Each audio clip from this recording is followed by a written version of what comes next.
नमस्कार। नेपाल टेलिभिजनको राति 8 बजेको यो समाचार बुलेटिनमा यहाँहरूलाई स्वागत छ। म गोविन्द धिताल र साथमा छु म श्वेता सिन्हा। सुरुमा प्रमुख समाचार।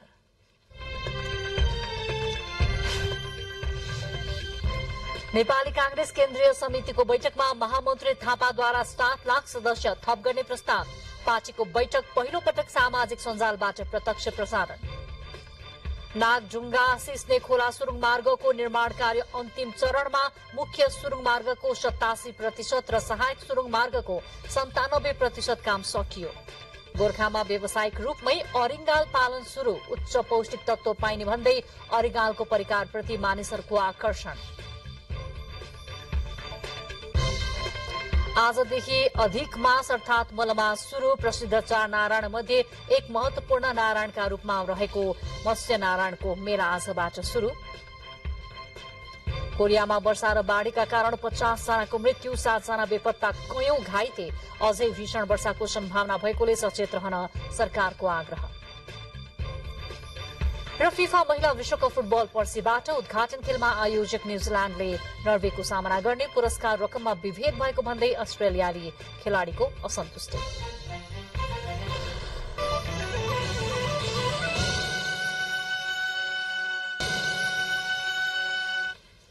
अब समाचार विस्तारमा। नेपाली कांग्रेस केन्द्रीय कार्य समितिको बैठक पार्टी केन्द्रीय कार्यालय सानेपामा शुरू भएको छ। पार्टी केन्द्रीय कार्यालय सानेपामा शुरू भएको बैठक कांग्रेस पार्टीको सामाजिक सञ्जाल फेसबुक पेज मार्फत प्रत्यक्ष प्रसारण गरिएको छ। सभापति शेरबहादुर देउवाको प्रस्तावमा कांग्रेसले केन्द्रीय समिति बैठक प्रत्यक्ष प्रसारण गरेको हो।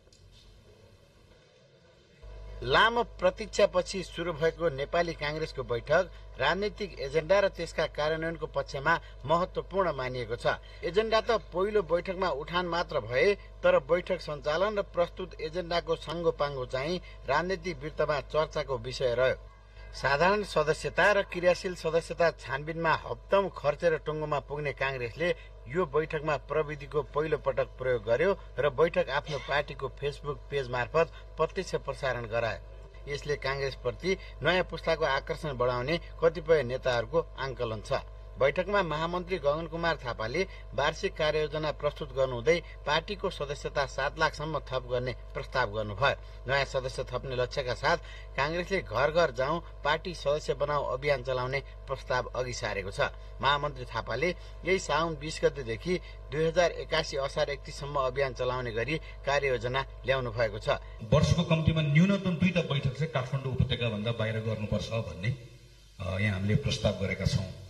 केन्द्रीय विभागको सन्दर्भमा विधानको धारा 37(1) ले केन्द्रीय कार्य समितिको सदस्य प्रमुख रहेको विभागहरूको गठन गर्ने। यहाँहरूलाई थाहा छ विभाग महाधिवेशन सम्पन्न भएको 6 महिनाभित्र गठन गर्ने विधानको व्यवस्थासम्म धेरै गइन। यसको सन्दर्भमा अहिले यसपछि म राख्छु। हाम्रो पार्टीको विधानमा जुन व्यवस्था छ, व्यवस्था भएको 48 वटा विभागहरू छन्। ती विभागहरूमा अझै केही नयाँ विभागहरू थप्नुपर्ने आवश्यकता भएर यसमा हामी कार्यालयको तर्फबाट अध्ययन गरेर केही नयाँ विभागहरूको अहिले प्रस्ताव गर्छौं। म्याच सकिएर तदर्थ समिति बनेको, तर समितिले पूर्णता नपाएका नेपाल विद्यार्थी संघ लगायत भातृ संगठनलाई 6 महिनाभित्र अधिवेशन गरिसक्ने गरी भदौ 15 भित्र पूर्णता दिने पनि प्रस्ताव छ। त्यसैगरी महामन्त्री थापाले 22 वटा विभागहरू थप गर्न पनि बैठकमा प्रस्ताव गर्नुभएको छ। उहाँले पार्टीको केन्द्रदेखि गाउँ इकाइसम्म वार्षिक क्यालेण्डर बनाएर लागू गर्ने योजना पनि सार्वजनिक गर्नुभयो। त्यसैगरी कांग्रेस उपसभापति एवं उपप्रधानमन्त्री पूर्णबहादुर खड्काले 7 प्रदेशमा कांग्रेस सरकारमा सहभागी भएर बजेट ल्याएको र सरकार सञ्चालनमा महत्वपूर्ण भूमिका निर्वाह गर्दै आएको भन्दै गठबन्धनमा कांग्रेसको सहभागितालाई पुष्टि गर्ने प्रयास गर्नुभयो। पार्टीका विभिन्न नेताहरू प्रदेशहरूमा सरकारमा हुनुहुन्छ, नेतृत्व गरेर गइरहनु भएको छ धेरै ठाउँमा, र संघमा पनि हामी सरकारमा छौं।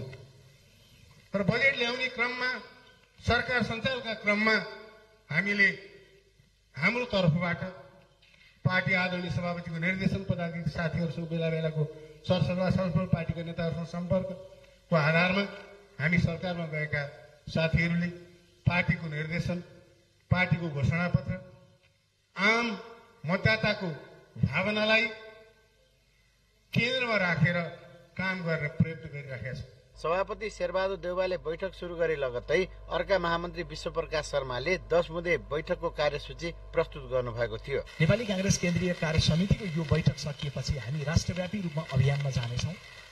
त्यो अभियानको आन्तरिक विषयवस्तु आन्तरिक अभियान पनि छ र अलग्गै रूपमा समुदायमा केन्द्रित भएर नेपाली कांग्रेस पार्टी आम नेपाली जनसमुदायको बीचमा पुग्ने पनि परियोजना प्रस्तावित यो बैठकमा हुँदैछ। बैठकमा प्रतिनिधि सभा र प्रदेश सभा केन्द्रीय निर्वाचन 2079 परिचालन समितिका संयोजक गोपालमान श्रेष्ठले निर्वाचन परिचालन समितिको प्रतिवेदन पेश गर्नुहुँदै अनुशासन उल्लङ्घन गर्नेलाई कारबाही गर्नुपर्ने र अनुशासन समितिलाई पूर्णता दिनुपर्ने बताउनुभयो। अनुशासन समितिका संयोजक आनन्द प्रसाद ढुङ्गानाले निर्वाचनमा भएका अनुशासन उल्लङ्घनका घटनाबारे बैठकलाई जानकारी गराउनुहुँदै पार्टीका उम्मेद्वार विरुद्ध लागेका वा असहयोग गरेका 87 जनालाई कारबाहीको सिफारिस गरेको जानकारी गराउनुभयो। यसैबीच बैठकमा संसदमा संसदीय दलको भूमिका विषयक प्रतिवेदन प्रस्तुत गर्नुहुँदै प्रमुख सचेतक रमेश लेखकले संसदमा ठूलो दल हुनुको नाताले कांग्रेसले जिम्मेवार र समन्वयकारी भूमिका निर्वाह गर्दै आएको बताउनुभयो। बैठकमा केन्द्रीय सदस्यहरूले धारणा राख्ने क्रम भोलिबाट शुरू गर्ने कांग्रेस प्रचार विभाग प्रमुख मीनबहादुर विश्वकर्माले जानकारी दिनुभयो। आज सदस्यहरूले बोल्ने क्रम रहँदैन र भोलिको बैठकको प्रारम्भदेखि नै केन्द्रीय सदस्य साथीहरूले बोल्ने पालो सुरु हुन्छ। केन्द्रीय सदस्यहरूलाई धारणा राख्न 7 मिनटको समय निर्धारण गरिएको पनि प्रचार विभाग प्रमुख विश्वकर्माले बताउनु भयो। नेपाली राजनीतिक दलहरूमध्ये सबैभन्दा लामो र राजनीतिक इतिहास बोकेको नेपाली कांग्रेस विभिन्न कालखण्डमा आरोह अवरोह पार गर्दै अहिले संसदको सबैभन्दा ठूलो दल बनेको छ। तर कांग्रेसमा भएको आन्तरिक किचलो कहिले सुसुप्त त कहिले सतहमै छताछुल्लो हुने गरेको यथार्थलाई यस पटकको केन्द्रीय समिति बैठकले कसरी समीक्षा गर्छ भन्ने आम चासो चाहिँ कांग्रेसभित्र र बाहिर पनि उत्तिकै छ। क्यामेरामा राम थापाका साथ केशवराज विष्ट, नेपाल टेलिभिजन। प्रधानमन्त्री पुष्पकमल दाहाल प्रचण्डकी जीवन संगिनी सीता दाहालको निधन भएको 7औं दिनमा आज प्रधानमन्त्री निवास बालुवाटारमा श्रद्धाञ्जली सभाको आयोजना गरिएको छ। बालुवाटारमा आयोजित श्रद्धाञ्जली सभामा बोल्दै प्रधानमन्त्री प्रचण्डले पत्नी सीता दाहालले मृत्यु पनि निकै शान्त रोजेको बताउनुभयो। प्रधानमन्त्री प्रचण्डले सीता बिरामी भएपछि राज्यबाट कुनै सुविधा नलिई उनलाई उपचारका लागि आफूहरू हर तरहबाट लागि परेको पनि बताउनुभयो। स्वर्गीय सीता दाहालप्रति श्रद्धाञ्जली दिने सबैप्रति धन्यवाद व्यक्त गर्दै प्रधानमन्त्री प्रचण्डले अस्पतालदेखि पार्टी कार्यालयसम्म र आर्यघाटदेखि बालुवाटारसम्म पाएको सम्मान र श्रद्धाञ्जली उनको त्याग, तपस्या र बलिदानप्रति जनताको न्याय र सम्मान भएको बताउनुभयो। प्रचण्डले शोकको घड़ीमा समाजका सबै क्षेत्र, तह, तबका र मित्र राष्ट्रसहित सबैजसो सरकार प्रमुखबाट प्राप्त सहानुभूतिप्रति आभार प्रकट गर्नुभयो। सबैतिरबाट पाएको साथले आफूलाई देश र जनताप्रति थप जिम्मेवार हुने प्रेरित गरेको महसुस भएको पनि प्रचण्डले बताउनुभयो। बलिदानप्रति जनताको न्याय र सम्मान हो भन्ने हामीले ठानेका छौं। उनको मृत्युमा प्रकट भएको जन अभिव्यक्ति र जन उभारले मलाई र मेरो परिवारलाई देश र जनताप्रति अझ ठूलो जिम्मेवारी बोध गराएको छ। शोकको यो घडीमा मित्र राष्ट्र र संसारका सबैजसो राष्ट्र प्रमुख तथा सरकार प्रमुखबाट हामीले अत्यन्त आत्मीय सहानुभूति र एकबद्धता पायौं। श्रद्धाञ्जली सभामा उपराष्ट्रपति, पूर्व उपराष्ट्रपति, सभामुख, राष्ट्रिय सभा अध्यक्ष, पूर्व प्रधानमन्त्रीहरू, मन्त्रीहरू, कूटनीतिज्ञहरूका साथै समाजका विभिन्न क्षेत्रका व्यक्तित्वहरू सहभागी रहनु भएको थियो। सीता दाहालको 69 वर्षको उमेरमा गत असार 27 गते निधन भएको थियो। काठमाडौँ प्रवेश गर्ने नाकामा यातायात सहज बनाउनका लागि बनिरहेको सुरुङ मार्गको सुरुङ खन्ने काम अन्तिम चरणमा पुगेको छ।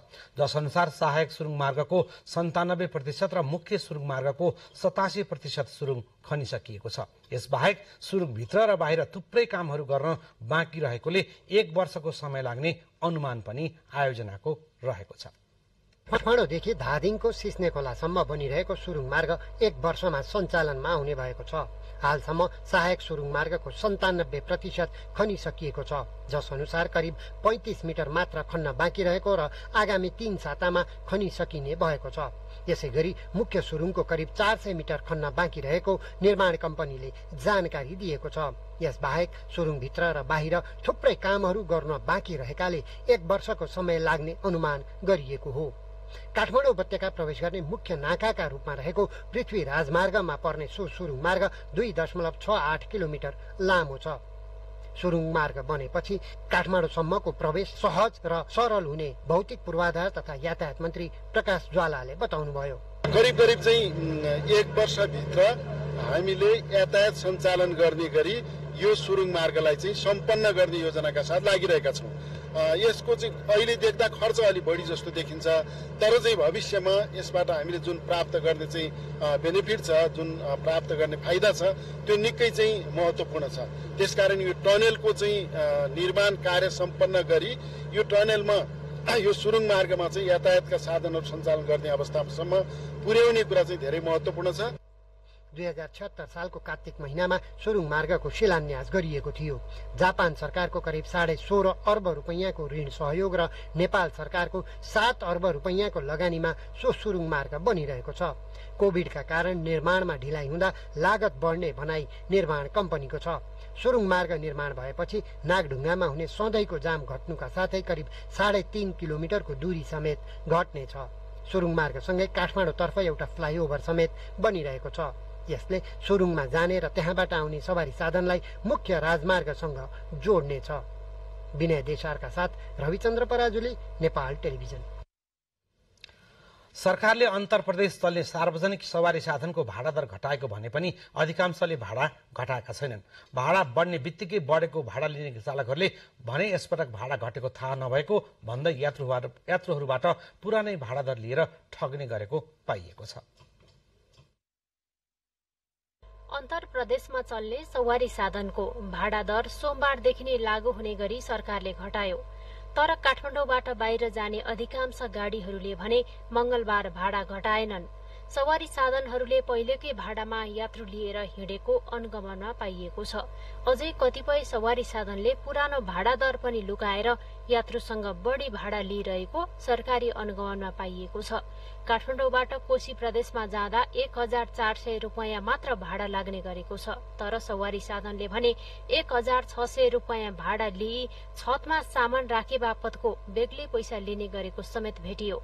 भाडा बढेकै दिनदेखि बढेको भाडा लिने सवारी साधन भने भाडा घटेपछि नयाँ भाडा दर बारे बेखबर भएको, कम्पनीले भाडा दर उपलब्ध नगराएको भन्दै पन्छिने गरेको यातायात व्यवस्था विभागले जनाएको छ। हाम्रो आउँदैछ लिस्ट आइपुगेको छैन भन्छन् हैन, त घटिसकेको छ, लिएर आउनुहोस्, अब गर्नुहोस् आज एक दिनलाई, भोलिबाट चाहिँ हो है भन्छौँ हामी। त तुरुन्तै पहिले स्टेपमा यताउता भनेर अलि एक्सनमा गइहाल्नु पनि अलि अप्ठ्यारै हुन्छ फिल्डमा हामी हिँड्ने मान्छेलाई। तर सामान्यतया 1-2 दिनपछि चाहिँ नर्मल त्यो अनुसारको लिस्ट उनीहरूको आएर त्यो अनुसार लिएर चाहिँ पाछौँ हामी। नेपाल आयल निगमले डिजेल र पेट्रोलको मूल्य घटाएपछि विभागले लामो दूरीका अथवा अन्तर प्रदेशमा चल्ने सार्वजनिक सवारी साधनको भाडा दर घटाएको थियो। पेट्रोलियम पदार्थको मूल्य 5% घटबढ हुने बित्तिकै स्वचालित रूपमा सार्वजनिक सवारी साधनको भाडा दर पनि घटबढ हुने व्यवस्था रहेको छ। सोही व्यवस्था अब यात्रुवाहक सवारी साधनमा 2.13%, पहाड़मा चल्ने मालवाहक सवारी साधनको 2.78 र तराईमा चल्ने मालवाहक सवारी साधनको 3.9%ले भाडा घटाइएको छ। पेट्रोलियम पदार्थको मूल्य समायोजन गरेको छु अनुसार डिजलमा 4 रुपियाँ, पेट्रोलमा 6 रुपियाँ घट्यो। त्यो गर्दाखेरि योभन्दा पहिला पनि एकपटक घटेको थियो र अस्तिको घटाइले गर्दाखेरि 5% नाग्यो। त्यो नागिसकेपछि हामीले विभागले आफ्नो क्षेत्राधिकारभित्र रहेको अन्तर प्रदेश सञ्चालन हुने सवारी साधनहरूको भाडा दर समायोजन गरेका छौँ। यसअघि नेपाल आयल निगमले पेट्रोलियम पदार्थको मूल्य घटाउँदा विभिन्न स्थानका लागि छुट्टा छुट्टै मूल्य तोक्दा सार्वजनिक सवारी साधनको भाडा समायोजन गर्नै कठिनाई परेको थियो। तर अब भने भाडा दर समायोजन भएकोले अनुगमनलाई निरन्तरता दिने दावी विभागले गरेको छ। क्यामेरामा शिव पंगेनीको साथमा दुर्गा खड्का, नेपाल टेलिभिजन। समाचारको क्रममा अब केही बेर विज्ञापनको पालो। अब बाँकी समाचार। ललिता निवास प्रकरण बन्दी प्रत्यक्षीकरणको रिट निवेदनमाथि भोलि पनि सुनवाई हुने भएको छ। सर्वोच्च अदालतका न्यायाधीश तोय प्रकाश कुमार ढुङ्गाना र नहकुल सुवेदीको संयुक्त इजलासमा आज बहस हुँदाहुँदै समय सकिएपछि सो विवादमा भोलि सुनवाई हुने भएको हो। प्रकरणमा कृत्य गरेको अभियोगमा सचिव कृष्ण बहादुर राउत, निर्वाचन आयोगका पूर्व आयुक्त सुधीर कुमार शाह, व्यवसायी मीन बहादुर गुरूङ र मालपोत कार्यालयका पूर्व कर्मचारी धर्मप्रसाद गौतमलाई पक्राउ गरी अनुसन्धान शुरू गरेपछि सर्वोच्च अदालतमा बन्दीको रिट निवेदन दायर गरिएको थियो। सर्वोच्च अदालतले सो विवाद सम्बन्धी 6 थान रिट निवेदन एकै ठाउँमा राखेर सुनवाई गरिरहेको छ। आयोजनाको पूर्व तयारी बिना नै निर्माण कम्पनी छान्ने प्रवृत्तिले नेपाल पूर्वाधारको विकासमा पछि पर्ने गरेको एक कार्यक्रममा बताइएको छ। तराई विकास तथा संचार केन्द्र नेपालले आयोजना गरेको विकास खर्चको वर्तमान अवस्था र पूर्वाधार विकासमा देखिएका चुनौती विषयक कार्यक्रममा वक्ताहरूले यस्तो धारणा राख्नु भएको थियो। पूर्वाधारको विकास गर्दै गर्दा योजना र टेन्डर छान्न नै ढिलाइ भएको उहाँहरूको गुनासो छ। भौतिक पूर्वाधार मन्त्रालयका सचिव केशव कुमार शर्माले पूर्वाधार विकासमा संलग्न निर्माण व्यवसायी, सरकारी मातहत रहेका कर्मचारी लगायतको क्षमताको कमीका कारण विकास निर्माण कार्य प्रभावित हुने गरेको बताउनुभयो। उहाँले स्रोत, साधन, क्षमता विकासको तालिम उपलब्ध गराउनु पर्ने दायित्व राज्यको रहेको पनि बताउनुभयो। यो अवस्थामा केही समस्याहरू पनि भए जसले गर्दा निर्माण व्यवसायी महासंघले समय थप्नुपर्छ भन्ने माग पनि उठायो। सरकारले पनि त्यसलाई सम्बोधन गर्यो। भनेको मतलब केही समस्या थिए, त्यसैले यो वर्ष विकास खर्च एकदम नराम्रो भएको भनेर भन्न मिल्दैन। कार्यक्रममा महालेखा परीक्षक कार्यालयका प्रतिनिधि, निर्माण व्यवसायीहरू लगायतले मन्तव्य व्यक्त गर्नु भएको थियो। धरान उपमहानगरपालिकाको वडा नम्बर 15, 17 र 11 मा डेंगूका बिरामीहरू बढ्न थालेका छन्। धरानको स्वास्थ्य विज्ञान प्रतिष्ठान, विजयपुर अस्पताल र धरान उपमहानगरपालिकाले गरेको परीक्षणमा दैनिक 100 को संख्यामा डेंगूको बिरामी भेटिएका हुन्। डेंगू चुनौतीको रूपमा देखा परेपछि अहिले धरान उपमहानगरपालिकाको सहयोगमा धरान स्थित बीपी कोइराला स्वास्थ्य विज्ञान प्रतिष्ठानले डेंगू संक्रमितका लागि छुट्टै क्लिनिक सञ्चालनमा ल्याएको छ। यता तनहुँको दमौलीमा भाइरल ज्वरो र रुगाखोकीका बिरामी बढेका छन्। गर्मी बढेसँगै भाइरल बिरामीको संख्या बढेको दमौली अस्पतालले जनाएको छ। भाइरल ज्वरो, घाँटी दुख्ने, रुगाखोकी सँगै बालबालिकामा गला फुल्ने लगायतका समस्या लिएर अस्पतालमा आउने गरेको दमौली अस्पतालका मेडिकल अधिकृत डाक्टर प्रवीत खतिवड़ाले जानकारी दिनुभयो। दमौली अस्पतालमा दैनिक 150 का हाराहारीमा बिरामी आउने गरेकोमा अहिले 200 भन्दा बढी उपचारका लागि आउने गर्दछन्। अस्पतालमा छिमेकी जिल्ला लमजुङ र गोर्खाबाट पनि बिरामीहरू उपचारका लागि आउने गरेको चिकित्सकले बताएका छन्। बढ्दो छ, क्रम चाहिँ बढ्दो छ। अहिले हामीले चाहिँ ओपीडीमा 200 प्लस लगभग 200, 250 to 75 नै हामीले हेरिरहेका छौँ। अब फेरि केही बेर विज्ञापन। अब बाँकी समाचार। राजनैतिक दल सम्बन्धी ऐनमा भएअनुसार लेखा परीक्षण नगराउने र प्रतिवेदन नबुझाउने 81वटा राजनैतिक दललाई निर्वाचन आयोगले सचेत गराउनुको साथै जरिवाना समेत गरेको छ। पहिलो चरणमा स्पष्टीकरण सोधेको आयोगले 35 दिनभित्र तोकिएको काम पूरा नगरे कानून अनुसार दल दर्ता खारेज गर्ने पनि जनाएको छ। पारदर्शिता र सुशासनको नारा लगाउने राजनैतिक दल आफै भने अपारदर्शी देखिएका छन्। निर्वाचन आयोगमा दर्ता भएका 119 दलहरूमध्ये अधिकांश राजनैतिक दलले समयमै लेखा परीक्षण नगराएको फेला परेको छ। आयोगले सबै दलहरूलाई लेखा परीक्षण प्रतिवेदन बुझाउन निर्देशन दिए पनि 81वटा दलले प्रतिवेदन नबुझाउँदा अथवा ढिला बुझाउँदा आयोगको कारबाहीमा परेका छन्। जसमध्ये 12वटा दललाई सचेत मात्र गराइएको छ भने अन्य दलहरूलाई 7,000 रुपैयाँदेखि 20,000 रुपैयाँसम्म जरिवाना गरिएको छ। 35 दिनमा तोकिएको काम पूरा नगरे कारबाहीका अन्य प्रक्रिया अघि बढाइने आयोगले बताएको छ। पहिलो चरणमा आयोगले त्यही त स्पष्टीकरण सोध्यो हैन, त्यो पनि काइन्ड अफ त्यो सुरुवात हो, कारबाहीको सुरुवात हो। त्यसपछि त्यो स्पष्टीकरण माग गरेपछिको दोस्रो स्टेप्समा जरिवानामा गयो। अब त्यसपछि पनि उहाँहरूले यो जरिवाना बुझाउने कामहरू गर्नु भएन अथवा आयोगले मागेका वित्तीय प्रतिवेदनहरू दिनु भएन अथवा कानुनमा बुझाउनु पर्ने चिजहरू बुझाउनु भएन भने फेरि योभन्दा लार्जर स्केलको जरिवाना होला र अल्टिमेटली गएर दल खारेजी सम्मका पनि प्रावधानहरू राजनीतिक दल सम्बन्धी ऐनमा छन्।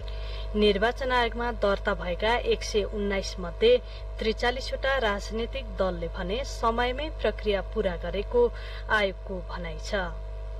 क्यामेरामा सुरेन्द्र आचार्यका साथ सलोजा दाहाल, काठमाडौँ। किसानले व्यावसायिक रूपमा मौरी पालेको समाचार त हामीले सामान्यतया देखिरहेका छौं, तर मौरीको शत्रु मानिने अरिङ्गाल पनि व्यावसायिक रूपमा पाल्छन् भन्ने सुन्दा चाहिँ तपाईलाई अचम्म लाग्ला। गोर्खामा किसानहरूले व्यावसायिक रूपमा अरिङ्गाल पालेर आमदानी गर्न थालेका छन्। गोर्खाको शहीद लखन गाउँपालिकाको विभिन्न ठाउँमा किसानहरूले घर घरमै अरिङ्गाल पाल्न थालेका हुन्। गाउँपालिकाको 4, 5 र 6 नम्बर वडाका केही किसानले अरिङ्गालले जंगलमा बनाएको गोलोलाई घर छेउमा लगेर पालेका छन्।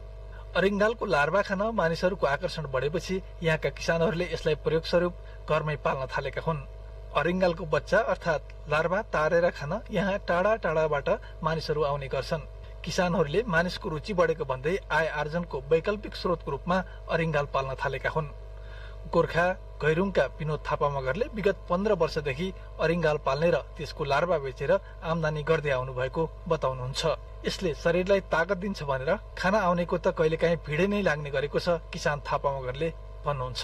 धेरै बिक्री भयो, त्यही भएर अनि जङ्गलमा धेरै बनायो, अनि अहिले 2-4 पैसा हुन्छ कि भनेर हामीले चाहिँ अहिले चाहिँ धीरे बढाउँदै स्टेप हुँदै गएको हुन्छ। थापा मगरले रुख र टौवामा 1.5 महिनादेखि अरिङ्गालका 11वटा गोला हुर्काइरहनु भएको छ।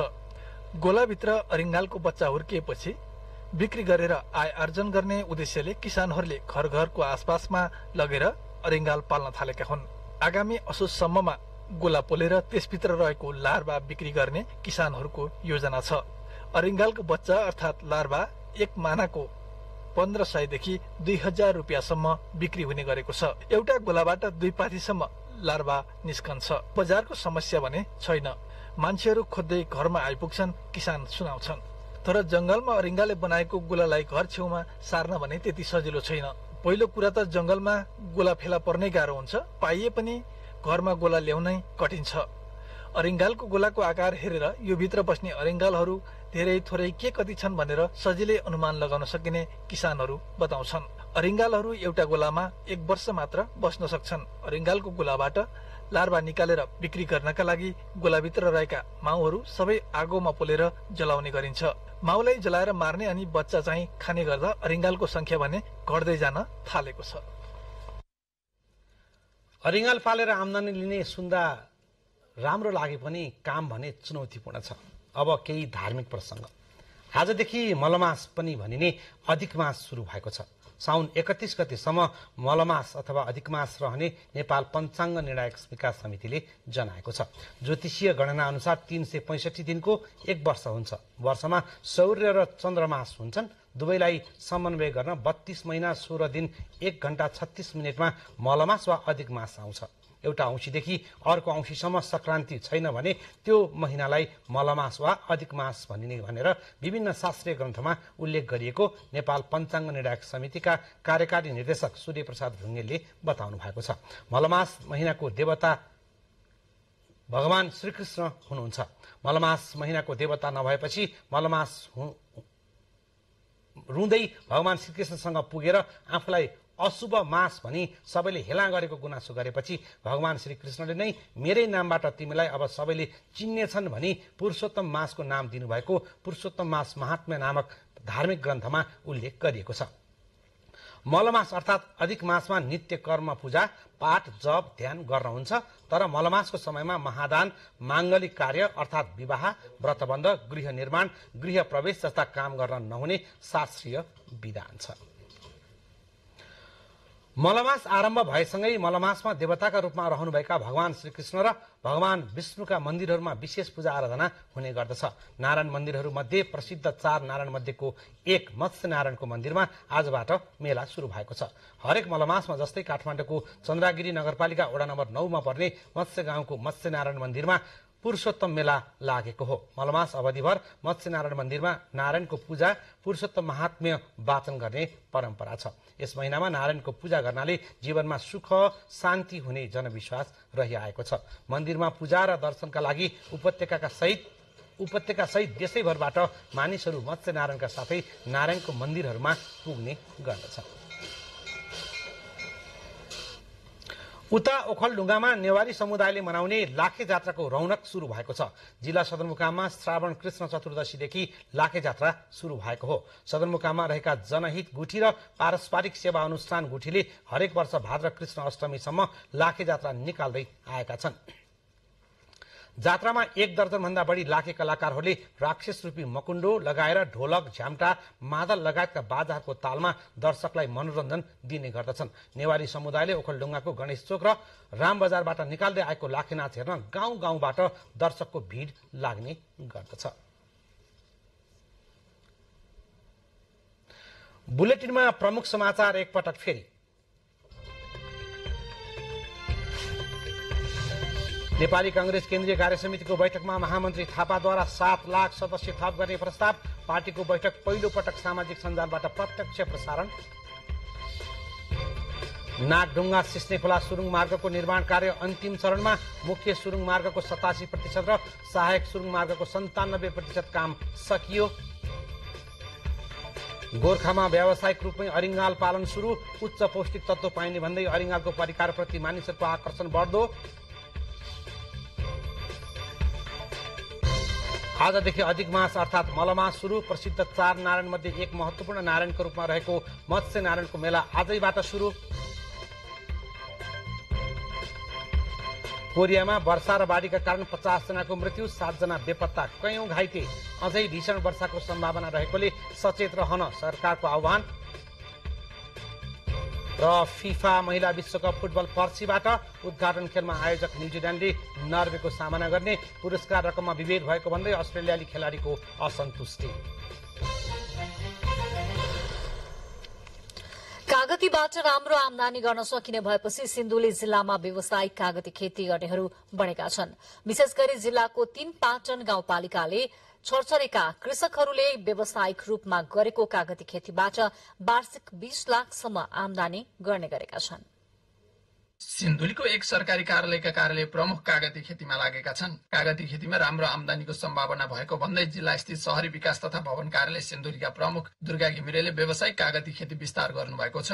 सिन्धुलीको 3 पाटन गाउँपालिका वडा नम्बर 1 छरछरमा व्यावसायिक रूपमा कागती खेती गर्न थालेपछि कागतीबाट राम्रो आमदानी हुन थालेको छ। विष्णुमाया कृषि अर्ग्यानिक फर्म नामक कृषि कम्पनी दर्ता गरी घिमिरेले सोही फर्म मार्फत 1000 कागतीका बिरुवा हुर्काएपछि कागतीले आमदानी दिन थालेको हो। झण्डै 8 लाख रुपियाँ लगानी गरेर सुरु भएको कागती खेतीबाट यस वर्ष 20 लाख बढी आमदानी हुने अनुमान गरिएको छ। बिदाको समयलाई सदुपयोग गरी खेती गरिएको कागतीबाट वार्षिक 20 लाख बढी आमदानी लिन सकिने अवस्थामा पुगेको हो। कम लगानीमा कागती खेतीबाट राम्रो आमदानी हुने भएकाले कार्यालयको कामसँगै फुर्सदमा कागती खेती विस्तारमा लागेको कागतीको बगैँचामा भेटिएका कार्यालय प्रमुख दुर्गा घिमिरेको भनाइ छ। 8 लाख रुपियाँ लगानी गरेर सुरु गरेको यस फर्ममा हामीले 2 वर्षदेखि उत्पादन लिइसकेका छौँ।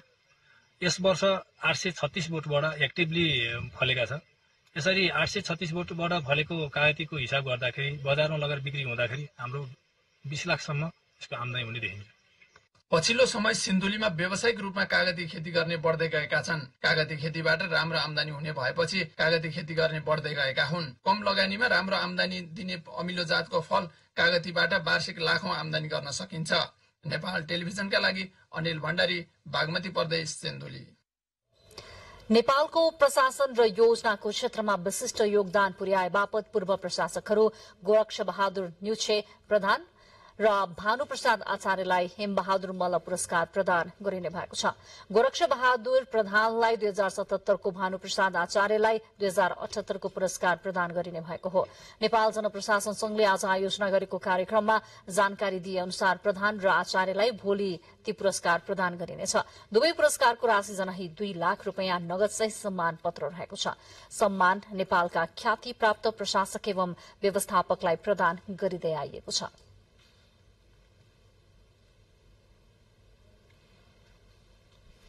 अब एउटा अन्तर्राष्ट्रिय प्रसंग। दक्षिण कोरियामा भारी वर्षा र बाढीका कारण 50 जनाको मृत्यु भएको छ भने अन्य 7 जना बेपत्ता भएका छन्। आज बिहान डुबेको बसबाट त्यसका चालक सहित 4 जनाको शव निकालिएको थियो। सरकारी अधिकारीहरूका अनुसार उत्तरी ग्याङसङ प्रान्तमा 21 र मध्य चुङच्याङ प्रान्तमा 19 जनाको मृत्यु भएको हो।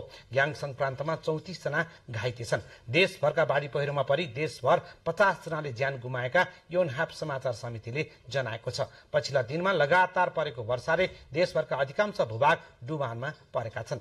आपतकालीन सेवाका अधिकारीहरूले देशका अन्य भागमा अन्य 7 जनाले ज्यान गुमाएको जानकारी गराएका छन्। गत साता 500 मिलिमिटर भन्दा बढी वर्षा भएको अभिलेख गरिएका प्रदेशमा भारी वर्षाको चेतावनी अहिले फेरि जारी गरिएको छ।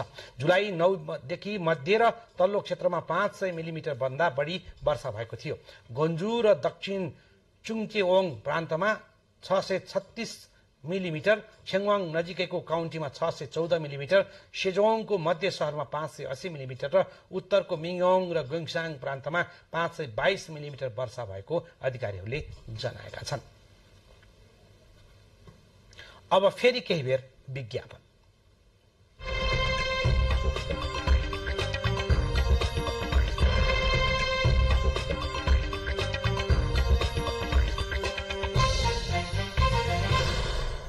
अब आर्थिक समाचार।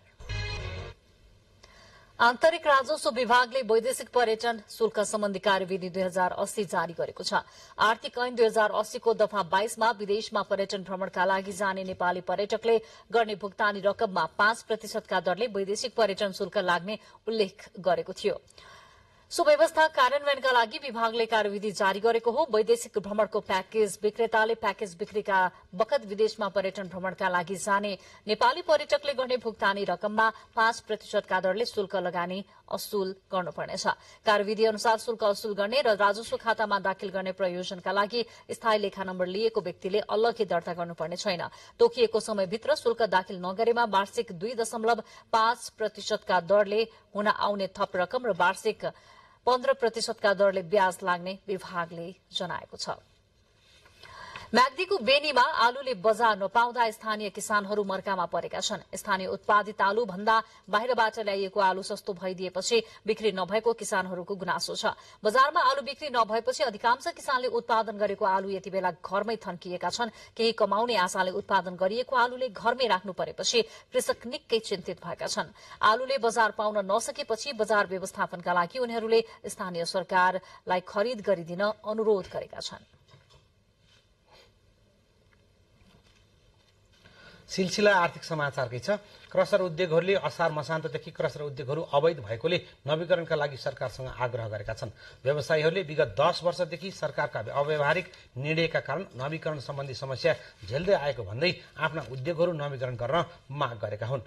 मंगलबार उद्योग वाणिज्य र श्रम उपभोक्ता हित समितिमा भएको छलफलमा नेपाल क्रसर तथा खाने उद्योग व्यवसायी महासंघका अध्यक्ष सीताराम नेउपानेले क्रसर उद्योगीहरूले क्रसर उद्योग सम्बन्धी मापदण्ड व्यावहारिक बनाउनु पर्नेमा जोड़ दिनुभयो। कार्यक्रममा सहभागी अधिकांश सांसदहरूले छलफल गरेर कानूनी रूपमा क्रसर उद्योगलाई व्यवस्थित गर्नुपर्नेमा आफ्नो धारणा दिनुभएको थियो। क्रसर उद्योग सम्बन्धी सम्बन्धित निकायहरूसँग यथेष्ट छलफल गरी क्रसर उद्योग सम्बन्धी स्पष्ट मापदण्ड बनाउनु पर्नेमा सांसदहरूको पनि जोड़ थियो।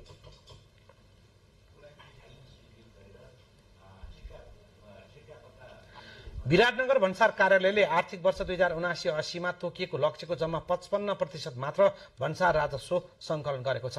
भन्सार कार्यालयलाई आर्थिक वर्ष 2079-80 का लागि 60 अरब 3 करोड़ लक्ष्य दिएकोमा 33 अरब 10 करोड़ रुपियाँ मात्र भन्सार राजस्व संकलन भएको हो। वैदेशिक व्यापारमा आएको संकुचन र चोरी तस्करीका कारण लक्ष्य अनुसारको भन्सार राजस्व संकलन हुन नसकेको विराटनगर भन्सार कार्यालयले जनाएको छ। सरकारले युवाहरूलाई स्वदेशमै रोजगारीको अवसर उपलब्ध गराउने नीति लिएको छ, तर वैदेशिक रोजगारीका लागि विदेशी युवाहरूको संख्या भने हालसम्मकै उच्च रहेको तथ्याङ्कले देखाउँछ। सरकारले युवाहरूलाई स्वदेशमा रोजगारी वृद्धि गराउने नीति अवलम्बन गरे पनि गत आर्थिक वर्षमा हालसम्मकै सबैभन्दा बढी करिब 8 लाख युवाहरू वैदेशिक रोजगारीमा गएका छन्। रोजगार विभागको तथ्याङ्क अनुसार गत आर्थिक वर्षमा रोजगारीको खोजीमा करिब 7,75,000 बढी युवाले श्रम स्वीकृति लिएका छन्। वैदेशिक रोजगारीको क्षेत्रमा यो हालसम्मकै उच्च संख्या रहेको विभागले जनाएको छ। अघिल्लो आर्थिक वर्षमा भने 5,70,000 युवा वैदेशिक रोजगारीमा गएका थिए। कोरोना महामारीपछि देखिएको आर्थिक मन्दीका कारण नेपालमा झनै रोजगारीको अवसर घट्दै गएकाले वैदेशिक रोजगारीमा जाने क्रम बढेको रोजगार विज्ञ बताउँछन्। युवाहरूलाई स्वदेशमै रोजगारीका अवसर वृद्धिका लागि मौद्रिक नीतिमा लगानीयोग्य वातावरण सिर्जना गर्न पर्ने, आर्थिक नीतिमा नगद प्रवाहका कामहरू बढी गर्न पर्ने विज्ञले बताएका छन्। यस्तै सरकारले निजी क्षेत्रलाई रोजगारीको लागि प्रबन्धन गर्न पर्ने तथा निजी क्षेत्रले पनि त्यसका लागि तत्परता देखाउन पर्ने भनाई विज्ञको छ। वैदेशिक रोजगारीको विकल्प यो आर्थिक वर्षमा पनि सम्भवतः वैदेशिक रोजगारीले केही धान्ला र आन्तरिक रोजगारी प्रबन्धनका लागि यो एक दिनमा दुई दिनमा हुँदैन। कुनै यो फलेको फल पनि होइन, ठ्याप्पै टिप्न पनि सकिँदैन। कुनै क्षेत्रमा भएको विकासको कारणले गर्दाखेरि रोजगारी सिर्जना हुने। राज्य समग्र रूपमा अब रोजगारी सिर्जना गर्नतिर लाग्यो भने यो रोजगारी सिर्जना चाहिँ हुन्छ नै। अब 16 योजना पनि आउँदैछ, 16 योजनाले पनि केही विषयहरूलाई चाहिँ अगाडि उठाउला। यसैगरी सरकारले स्वदेशमै रोजगारी वृद्धिका लागि औद्योगिक क्षेत्रको विकास, युवाहरूलाई उद्यमशीलतामा सहभागी हुन प्रेरित गर्ने कार्यक्रम ल्याउन पर्ने, पूर्वाधार विकासलाई विशेष जोड दिन पर्ने तथा नेपालमा रोजगारीको बढी सम्भावना रहेको पर्यटन क्षेत्रलाई पनि विशेष जोड दिन पर्ने सुझाव रोजगार विज्ञले दिएका छन्। क्यामेरामा ध्रुव थापाका साथ पवन वर्षा शाह, नेपाल टेलिभिजन, काठमाडौँ। आर्थिक पछि अब खेल समाचार।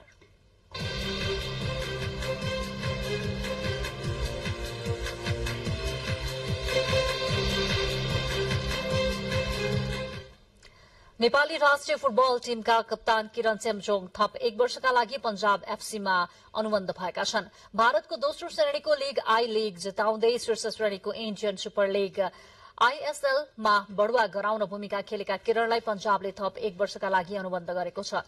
पंजाब एफसी आईएसएलका लागि बढुवा हुने पहिलो क्लब हो। यसपटकदेखि आईएसएलमा कुल 12 टोलीले प्रतिस्पर्धा गर्नेछन्।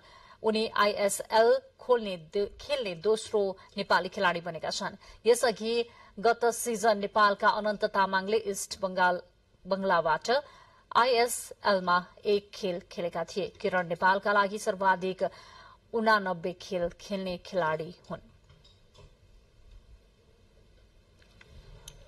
सिलसिला खेल समाचारकै छ।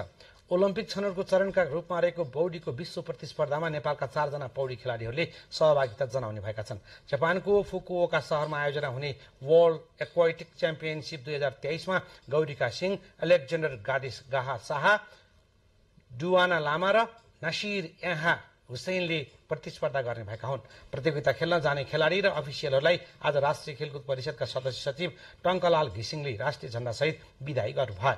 च्याम्पियनशिपमा सहभागी खेलाड़ीहरूले साउन 7 गतेदेखि 12 गतेसम्म हुने 100 मिटर, 200 मिटर र 400 मिटरको फ्री स्टाइल र ब्याक स्ट्रोक प्रतिस्पर्धाहरूमा सहभागिता जनाउनेछन्। टोलीको नेतृत्व गर्दै जान लागेका नेपाली पौडी संघका अध्यक्ष अशोक बज्राचार्यले त्यही आयोजनामा हुने वर्ल्ड एक्वाटिक कंग्रेसमा पनि सहभागिता जनाउने राखेपले जनाएको छ। खेलाड़ीहरूलाई विदाई गर्दै सदस्य सचिव घिसिङले उच्च स्तरको प्रदर्शनका साथ ओलम्पिकमा छनौट हुन सफलताको शुभकामना प्रदान गर्नुभयो। टोली भोलि जापानतर्फ प्रस्थान गर्नेछ। फिफा महिला विश्वकप फुटबल प्रतियोगिता पर्सि बिहीबारबाट शुरू हुँदैछ। 1 महिना लामो प्रतियोगिता यस पटक अस्ट्रेलिया र न्यूजील्यान्डले संयुक्त रूपमा आयोजना गर्दैछन्। विभिन्न महादेशमा भएको छनौट खेलबाट 32 टोली अन्तिम प्रतिस्पर्धाका लागि छानिएका हुन्। छानिएका टोलीहरू आयोजना स्तरमा पुगेर अभ्यास गरिरहेका छन्। यसैबीचमा अस्ट्रेलियन फुटबल टोलीका सदस्यहरूले विश्वकप विजेता टोलीलाई दिने पुरस्कार रकममा विभेद भएको भन्दै फिफाको आलोचना गरेका छन्। उनीहरूले गत वर्ष कतारमा सम्पन्न फिफा पुरुष प्रतियोगिताको विजेतालाई दिएको रकमको 1/4 रकम मात्र महिला विजेता टोलीलाई दिन लागेको बारेमा प्रश्न उठाएका हुन्। खेलाडीले उठाएका चासोबारे जवाफ दिँदै फिफाले आगामी प्रतियोगिताबाट समान पुरस्कारको व्यवस्था गराइने स्पष्ट पारेको छ। महिला विश्वकपको उद्घाटन खेलमा आयोजक न्यूजील्यान्डले नर्वेको सामना गर्नेछ भने सह-आयोजक अस्ट्रेलियाले नै पर्सि नै आयरल्यान्डसँग खेल्नेछ।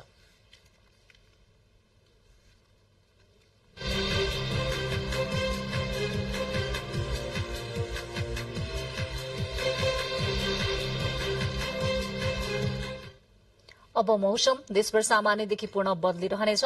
सुदूरपश्चिम प्रदेश लगायत देशका पहाड़ी भूभागमा केही स्थानहरूमा र बाँकी भूभागका 1-2 स्थानमा हल्कादेखि मध्यम वर्षाको सम्भावना रहेको मौसम पूर्वानुमान महाशाखाले जनाएको छ। साथै कोशी प्रदेशको 1-2 स्थानमा भारी वर्षाको पनि सम्भावना रहेको महाशाखाले जनाएको छ। अब मौसम सम्बन्धी थप विवरण।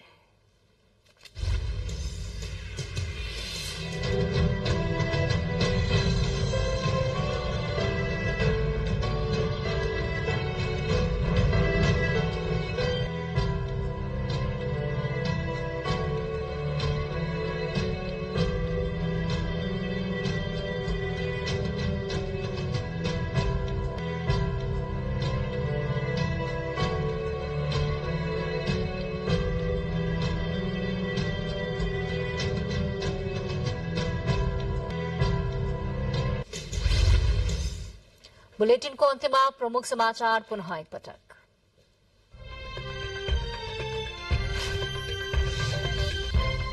नेपाली कांग्रेस केन्द्रीय समितिको बैठकमा महामन्त्री थापाद्वारा 7 लाख सदस्य थप गर्ने प्रस्ताव। पार्टीको बैठक पहिलो पटक सामाजिक सञ्जालबाट प्रत्यक्ष प्रसारण।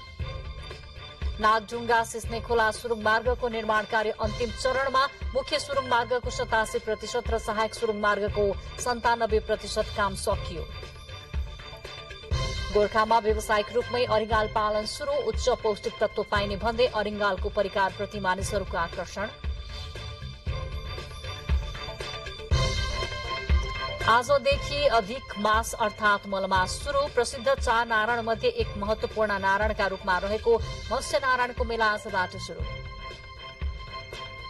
कोरियामा वर्षा र बाढ़ीका कारण 50 जनाको मृत्यु, 7 जना बेपत्ता, कयौं घाइते। अझै भीषण वर्षाको सम्भावना भएकोले सचेत रहन सरकारको आग्रह। र फिफा महिला विश्वकप फुटबल पर्सिबाट उद्घाटन खेलमा आयोजक न्यूजील्याण्डले नर्वेको सामना गर्ने। पुरस्कार रकममा विभेद भएको भन्दै अस्ट्रेलियाली खेलाड़ीको असन्तुष्टि। हवस् त समाचार अहिलेलाई सकिएको छ। हामी सबैलाई बिदा दिनुहोस्। नमस्कार।